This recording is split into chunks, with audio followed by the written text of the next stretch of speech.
Hello বন্ধুরা, good evening. তোমরা সবাই কেমন আছো? আশা করি প্রত্যেকেই খুব ভালো আছো আর সুস্থ আছো। আমরাও কিন্তু বেশ ভালো আছি। তো বুঝতেই পারছো, চলে আসলো সেই দিনটা। এই সন্ধ্যার অপেক্ষা এতগুলো দিনের ছিল আমাদের। আজকে হচ্ছে ভাইয়ের বিয়ের বৌভাতের সন্ধ্যা। তো রাস্তা থেকে বাড়ি পর্যন্ত পুরো আলোকসজ্জা সেজে উঠেছে, দেখে একদম বুঝতেই পারছো খুবই সুন্দর লাগছে দেখতে। আর এখন আমরা রেডি হইনি, ঘরে রেডি হচ্ছিলাম, তো সেই ফাঁকে আমার হাজব্যান্ড রাস্তা থেকে একদম শ্যুট করতে শুরু করে দিয়েছে। আর এর মাঝে কিন্তু অল্প অল্প গেস্টও আসতে শুরু করে দিয়েছে। তো বুঝতেই পারছো, নিজেদের বাড়ির বিয়ে যখন, খুবই আনন্দ করেছি, খুব মজা করেছি। চিরকাল মনে থাকবে এমন একটি সন্ধে কাটিয়েছি বলতে পারো। আর যেটা সবথেকে ভালো ব্যাপার হচ্ছে, এমন অনেক আত্মীয়স্বজন ছিল যাদের সঙ্গে বহুদিন ধরে দেখা হয় না, তারা এসেছিল, তাদের সঙ্গে দেখা হয়েছে। তো সেটা একটা বলতে পারো উপরি পাওনা, খুব ভালো লেগেছে। আর তোমাদের সঙ্গে তো সারাক্ষণ আমি গল্প করি যে আমরা গ্রামে সবাই এক জায়গায় ছিলাম, অনেক আত্মীয় স্বজন, নিজেদের খুব কাছের মানুষ, তাদের সঙ্গেও কিন্তু এই বিবাহিতে গিয়ে দেখা হয়েছে, যেটা সব থেকে আমার মানে জাস্ট দারুণ লেগেছে আর কি। তো তোমাদের সঙ্গে সবটাই শেয়ার করবো অল্প অল্প, সঙ্গে থাকো ব্লগ জুড়ে। আশা করি তোমাদের এই ব্লগটা বেশ ভালোই লাগবে। এই দেখো, ঘরে চলছে সাজগোজের পর্ব। তো সবার আগে পান্তুবুড়িকে রেডি করে দিচ্ছি। সে তো একদম ভীষণ স্পেশাল ড্রেস করেছে, একটা কাকাইয়ের দেওয়া, কাকার বউ হাতে পরবে এটা। তাই এটা ইন্দ্র ভাই মনাকে গিফট করেছিল, সেটাই পরেছে। তার সঙ্গে সাজুগুজু করে দিচ্ছি আমি, আর এরপরে আমিও সাজবো, সবাই সাজছে আস্তে আস্তে। আর আজকে আমি পরেছিলাম আমার সব থেকে প্রিয় শাড়িটা, সেটা হচ্ছে আমার বেনারসি। আর আমার মনে হয় প্রত্যেকটা মেয়ের কাছে তাদের বেনারসিটা একটু বেশিই স্পেশাল হয়। কেন বলো তো? সব থেকে সুন্দর স্মৃতিটা সেই বেনারসিতেই জড়িয়ে থাকে। তো যাই হোক, যদিও এটা আমার বিয়ের বেনারসি নয়, কিন্তু আমার তো আর সেভাবে বিয়ে হয়নি যে বেনারসি পরে বিয়ে করবো, বাট তবুও বলবো এটা আমার খুব শখের শাড়ি। আমার বিয়ের পরপর আমার হাজব্যান্ড খুব শখ করে আমার পছন্দ করে কিনে দিয়েছিল, নিজে পছন্দ করেই এই শাড়িটা আমার কিনে দিয়েছিল। যেহেতু এত ভারী জারদৌসি, পিওর জারদৌসি বেনারসি সবসময় তো পরা হয় না, তার নিজেদের বাড়ির যে বিয়েগুলো হয় আমি চেষ্টা করি সেখানেই পরা। তো যাই হোক, এই দেখো পান্তুবুড়ি সাজুগুজু করে চলে এসছে দাদার কাছে, মানে বাবার কাছে। আর আমার দেওরও চলে এসছে। শাশুড়ি মা যাওয়ার কথা ছিল, কিন্তু মা যেতে পারেনি, কারণ দেওর না খেয়ে দেওয়া রাত্রেই ব্যাক করেছিল। মদনপুর থেকে সত্যি বেশিক্ষণ সময় লাগে না, ওই 1 ঘন্টা মতো। তাই সে কিন্তু চলে এসেছিলো। আর এখানে আছে লাড্ডু, মানে আমার খুশি বনুর মেয়ে। আর আমার মা বাড়িতেও কিন্তু খুশি বনু, বড় মামা, মামি, আমার মলয় ভাই, মহুয়া সবাই গেছিলো। তো যাই হোক, বুঝতেই পারছো চারিদিকে তো গান বাজছে, চাইলেও আমি নর্মাল সাউন্ড অ্যাড করতে পারবো না। তবে আমার প্রত্যেকটা কাছের মানুষের সঙ্গে তোমাদের আমি নিশ্চয়ই পরিচয় করিয়ে দেবো, তাহলে তোমরা বুঝতে পারবে যে এতদিন ধরে যাদের গল্প করেছি তারা ঠিক কেমন মানুষ, বা তাদের ঠিক কেমন দেখতে। তোমরা শুধু শুনেইছো, দেখো তো নি কাউকে, আর দেখতে পাবে সবাইকে। তো এই যে মলয় দেখো একটু মোমো নিয়ে বেশ স্টাইল করছে আর কি, বোনের সঙ্গে ছবি তুলছে। আর হ্যাঁ, ভাইয়ের বিয়েতে কিন্তু অনেকগুলো স্টল হয়েছিল, বিয়েতে না, সরি সরি, বৌভাতে অনেক অনেক স্টল করেছিল। ফুচকা, দই ফুচকা, পাকোড়া, তারপরে কফি, এই মোমো, অনেক কিছু ছিল আর কি। তো এই দেখো আমিও সাজুগুজু করে একদম রেডি। যতটা সম্ভব পেরেছি একদম সিম্পল মেকআপ করার চেষ্টা করেছি। কেন বলো তো? শাড়িটা এত গর্জিয়াস, তো এর সঙ্গে একদম গর্জিয়াস মেকআপ একদম ভাল লাগে না। আর তোমরা তো সবাই জানো, যারা নিয়মিত আমার ব্লগ দেখো তারা তো অবশ্যই জানো যে আমি কখনোই মেকআপ বা চড়া মেকআপ করতে একদম পছন্দ করি না। যতটা সিম্পল থাকা যায় ততটাই আর কি। আর তার সঙ্গে পরেছিলাম সমস্ত সোনার গয়না, যেটা আমার মা খুব পছন্দ করে। আমি যখনই সাজুগুজু করি, সোনার গয়না পরলে আমার মা খুব খুশি হয়। তো এর জন্য নিজের বাড়ি বিয়ে, বুঝতেই পারছো, সমস্ত সোনার গয়নাগুলো আজকে পরে সেজেছিলাম। আর দেখো ভাই আমাকে একটু মোমো খাইয়ে দিচ্ছে। তো এই যে আমার মলয় বলছে, দিদি তুমি টেস্ট করো একটুখানি। মোমোটা সত্যি অসাধারণ হয়েছিল খেতে, আর প্রচণ্ড গরম গরম শীতের দিন, বুঝতেই পারছো সবাই আমরা জমিয়ে খাওয়া দাওয়া করেছি। খুবই স্বাদ ছিল সমস্ত জিনিসগুলোই আর কি। আর জানো তো কী হয়েছে? যেহেতু বাড়ির বিয়ে, তো সবার সঙ্গে কথা বলতে বলতে আমি যে নিজে একটা প্লেট নিয়ে খাবো সেটা কিন্তু হয়নি। একদম মেন কোর্সে খেয়েছি ঠিক আছে, বাট এই যে স্ন্যাক্সগুলো আমি কিন্তু একটাও ভালো করে খেতে পারিনি, সবার পাত থেকে নিয়ে নিয়েই খেয়েছি। যেমন মনে করো এখন কাউকে দিচ্ছি, মা বাবাকে দিচ্ছি, তাদের থেকে নিয়ে নিয়ে আমি একটু একটু করে শেয়ার করে করে খেয়েছি, এই হচ্ছে ব্যাপার। আর এই দেখো আমাদের বৌদি, আমার পিসির ছেলের বউ, রাজাদার বউ। লাস্ট কয়েকটা ব্লগে তোমরা তো সবাই দেখেইছো ওকে। তো আজকে তো ওরা চলে যাবে, তাই তাড়াতাড়ি করে তাড়াহুড়ো করছিল আর কি, খাওয়া দাওয়া করে ওরা বেরিয়ে যাবে একটু পরে। আর এই দেখো এখানে যেটা হয়েছে, আমার দেওর তো ফার্স্ট টাইম আজকে গেল আমার কাকা বাড়িতে, এর জন্য আমার হাজব্যান্ড নিয়ে গেছিলো তাকে ঘরে। চলো এই ফাঁকে তোমাদেরকে দেখিয়ে দিই যে ভাইয়ের ঘরে ভাইয়ের ফুলসজ্জার খাটটা কেমন সাজানো হয়েছিল। এই দেখো কত সুন্দর লাগছে দেখতে। তো এখানে দাঁড়িয়ে তিনজনে মিলে মজা করছে আর গল্প করছে নিজেদের মধ্যে। তো দেখি কি বলছে তারা, একটু শুনি আমরাও। পুরান জামাই, এই নতুন জামাই। চলো যাওয়া যাক। আরে চলো, খুব সুন্দর সাজানো হয়েছে ভাইয়ের খাট আজকে। চলো ভাই চল। জামানের বিয়ে মনে হচ্ছে, হ্যাঁ ডাইনামিক লুক লাগছে, একদম ডাইনামিক লাগছে দেখতে, হেভি হ্যান্ডসাম লাগছে মুকেশ আম্বানির বিয়ে। দেখতে। আবার ফিরে আসলাম ভাইয়ের বৌভাতের প্যান্ডেলটাতে। একদম লোক সমাগম হতে শুরু করেছে, অনেক গেস্ট আসতেও শুরু করেছে। এ দেখো সুপ্রিয়াদির ছেলে বসে আছে, আর ওদিকে দেখো আমরা সেলফি তুলতে তুলতেই ব্যস্ত। আর আমার মনে হয় এই সুন্দর দিনগুলোতে ছবি তোলাটাই সব থেকে শ্রেয়। যখন আমি একা একা বসে থাকবো বাড়িতে এই সমস্ত অনুষ্ঠান হয়ে যাওয়ার পরে, তখন যখন দেখবো তখন কিন্তু মনে পড়বে আর সেরকমভাবেই আনন্দ হবে, তাই না বলো? তো যাই হোক, এই দেখো আমার বাবুকে দেখো, একদম হ্যান্ডসাম লাগছে দেখতে। সে বাবাকে সে যেন কি একটা বলছে। আর ওদিকে আমিও ব্যস্ত হয়ে পড়েছি আমার সমস্ত আত্মীয়স্বজনকে নিয়ে।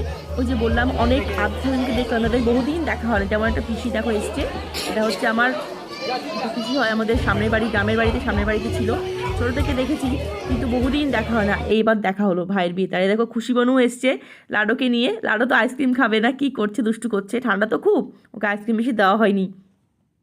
আর দেখো এখানে সবাই বসে বসে কথা বলছে, আমার মা, আমার বড় মামি, ওই যে আমার পিসিটার কথা বলো, ওই যে পিসিটা, আর যাকে যাকে আমি এখন ধরে আছি আমার কাকু। এই কাকু হচ্ছে আমার বাবার নিজের মামার ছেলে, আমার বাবার মামাতো ভাই আর কি, আমার সুজিত কাকা। তোমরা তো কাকাকে আমি এর আগেও দেখিয়েছি আমার ব্লগে, তোমরা নিশ্চয়ই দেখেছো। আর কাকা হচ্ছে মানে কি বলবো বুঝতে পারছি না, বলতে পারো যে আমার সেকেন্ড ফাদার, কারণ ছোটো থেকে একদম কোলে পিঠে করে আমাকে বড় করেছে কাকা, আমার ঠাম্মা, সবাই মিলে আর কি। তার সঙ্গে আরও অনেক মানুষ জড়িয়ে আছে যারা এত ভালোবাসা দিয়ে আমাকে বড় করেছে। আর সত্যি কথা বলতে ছোটো থেকে না আমি সবার খুব আদরেরই ছিলাম ভীষণ। তাই যত বড়ই হয়ে যায় না কেন আমি কিন্তু এদের কাছে এখনও সেই বাচ্চাই, তাই দেখলেই ওই আবেগে জড়িয়ে ধরা ব্যাপারটা আমার আসেই আর কি। আর সত্যি কথা বলতে এদের ঋণ তো আর শোধ করার নয় বলো, কখনোই এই ঋণ আমি কখনোই শোধ করতে পারবো না। আর এই দেখো বসে আছে হলুদ শাড়ি পরা, এ হচ্ছে আমার কাকার মেয়ে, আর পাশেরটা হচ্ছে ভাই, কাকার ছেলে শিল্পা বনু আর ভাই। তো যাই হোক, আরও অনেক আত্মীয় এসেছিলো, তোমাদের সঙ্গে একে একে সবাই শেয়ার করছি। ওই যে বললাম যে বাড়ির বিয়ে আর সবাই নিজেদের মানুষ, কাকে ছেড়ে কাকে দেখাবো। এ দেখো মা যাকে প্রণাম করছে সে হচ্ছে আমার বাবার আরেকটা মামি হয়, বড় ঠাকুমা, সে আমার মার মামি শাশুড়ি হয়, তাই মা প্রণাম করছে। এদিকে ফটোশ্যুটও চলছে ভাই আর পূজা। আর হ্যাঁ, বলতেই ভুলে গেছি তালে গোলে, আজকে ওদেরই স্পেশাল দিন, আর দুজনকেই সত্যি এত সুন্দর লাগছিল দেখতে যে কি বলবো। আর এই দেখো এখন একটু ফটোশ্যুট চলছে, তার মাঝে একটু খাওয়া দাওয়া চলছে, একে অপরকে খাইয়ে দিচ্ছে। আমি থাকলে সামনে ভালো হতো, আমি সিনটা মিস করে গেছি। আর হ্যাঁ, সবসময় এটাই চাইবো ভগবানের কাছে যেন সবসময় এই ভালোবাসাটাই এমন অটুট থাকে, তাই না বলো? তো যাই হোক, তোমরাও আমার ভাই আর পূজাকে অনেক আশীর্বাদ করো, সারা জীবন যেন ওরা সুখে থাকতে পারে এরকমভাবেই। আর এখন হবে ফ্যামিলি ফটোগ্রাফ। আর বুঝতেই পারছো আজকে বাড়ির কাজ তো সবাই খুব ব্যস্ত, কাকা কাকিমাও বিশাল ব্যস্ত, গেস্ট অ্যাটেন্ড করতে হচ্ছে। তার মাঝে যেটুকুনি সময় পেয়েছি এখন একটু ফ্যামিলি ফটোগ্রাফ হয়ে যাক।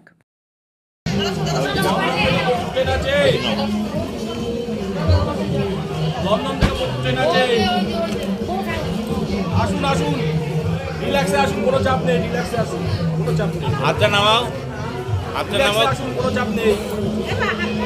দেখে দেখে আসুন, কোনো ও চাপ না। নেই। দেখে এদিকে সবাই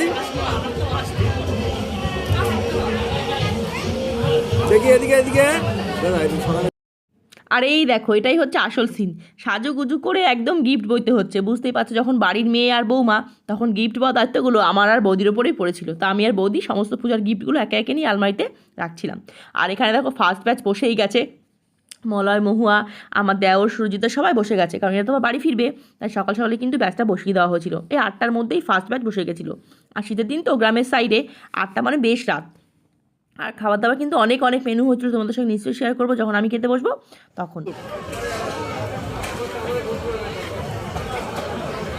মামা ভালো লাগছে?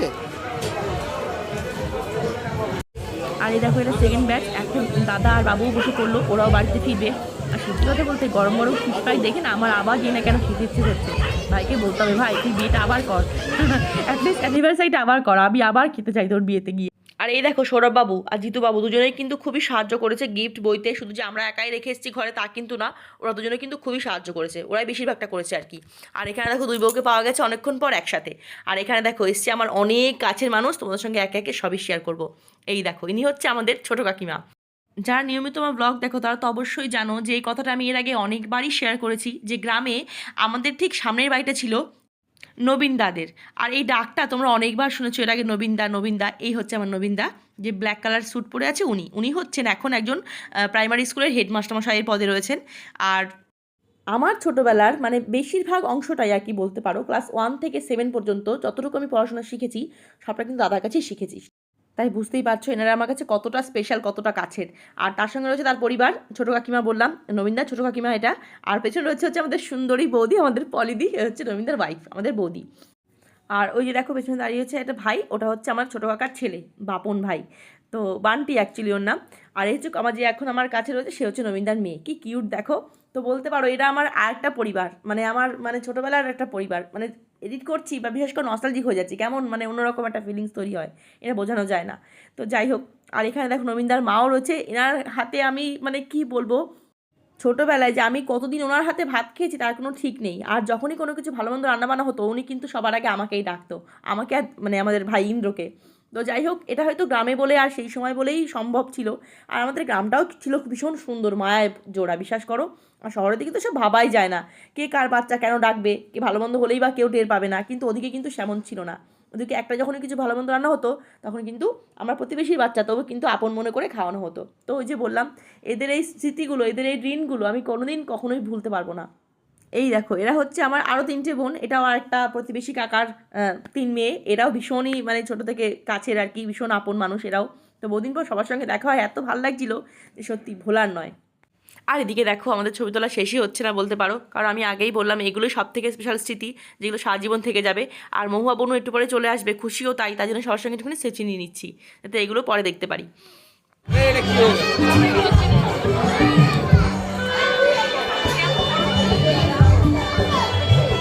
এদিকে এদিকে এদিকে এদিকে এদিকে দেখে গেল দেখে তো ফেসবুকে আছে ও গঙ্গা যমুনা জীবন ছিল না, আরে ও লাস্ট প্রদীপ প্রকাশ, হ্যাঁ হ্যাঁ ওর ফেসবুকে পরে আমার না মনে পড়ে জানি আমাকে বলবো না তুমি দাঁড়িয়ে আছে কি বাজে আমার বৌদি কোলা বৌদি আমিও শুনতে পারবো, অসুবিধা নেই।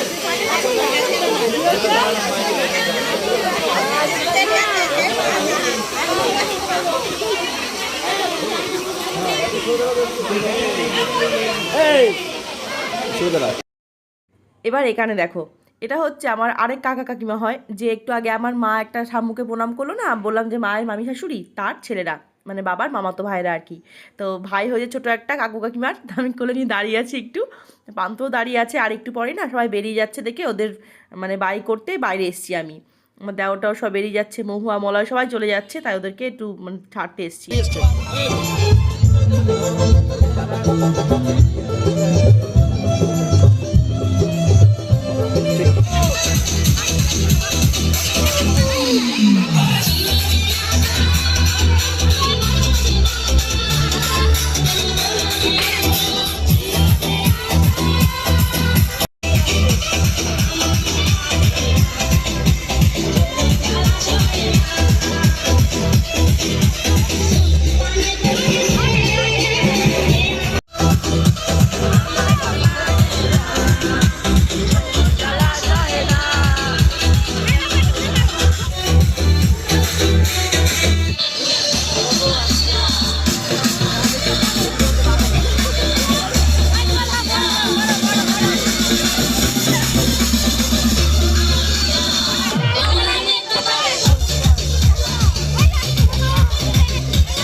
একে তো বিয়ে বাড়ি, তার মধ্যে ভাইয়ের বিয়ে বলে কথা, আনন্দ কম করলে হবে বলো, তাই আমরা সবাই মিলে নাচানাচি শুরু করে দিয়েছিলাম। তো যাই হোক, সেটা আবার থামাতে হলো, কারণ কি ভাইদের এখান দিয়েই ফটোশ্যুট হচ্ছিল একটা, এটা আমার একটু ভয়ই লাগছিল, দুপাশে দুটো বাজি ধরিয়ে মাঝখান দিয়ে ওরা হেঁটে আসছিল। তো এটা ক্যামেরাম্যানদের ডিমান্ড অনুযায়ী করা হচ্ছিলো আর কি, কিন্তু আমার একটু ভয় ভয় করছিল, যদি বাই চান্স আগুনের ফুলকিগুলো গায়ে পড়তো তখন কি হতো সেটা ভেবেই ভয় লাগছিল। কিন্তু লাকিলি কারো কিছু হয়নি, সাবধানেই ওরা এসছে আর কি।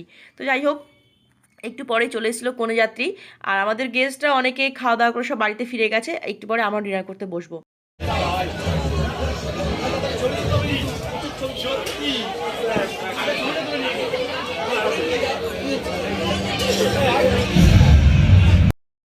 এই যে আমরা বসে গেলাম খাওয়া দাওয়া করতে, অলমোস্ট পুরো পরিবার আমরা সবাই একসাথেই খেতে বসেছিলাম।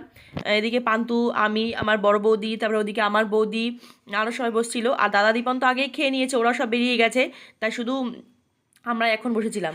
আর ভাই আর পূজাও বসবে একটু পরে বেঁচে আর কি, আমাদের খুব খিদে পেয়েছিল দেখে আমরা আগে বসে গেছি।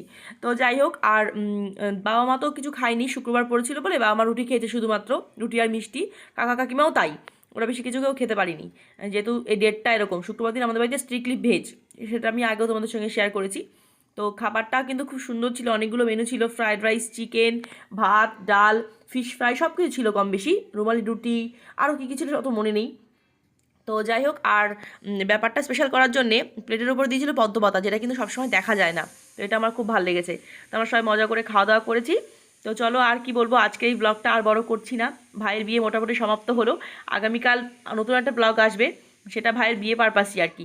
আমাদের বিয়ের পর নিয়ম থাকে একটা স্পেশাল পুজো করা, সেটা করেছিলাম আমরা বিয়ের পরের দিন সবাই মিলে। তো সেটা তোমাদের সঙ্গে আগামীকাল শেয়ার করব।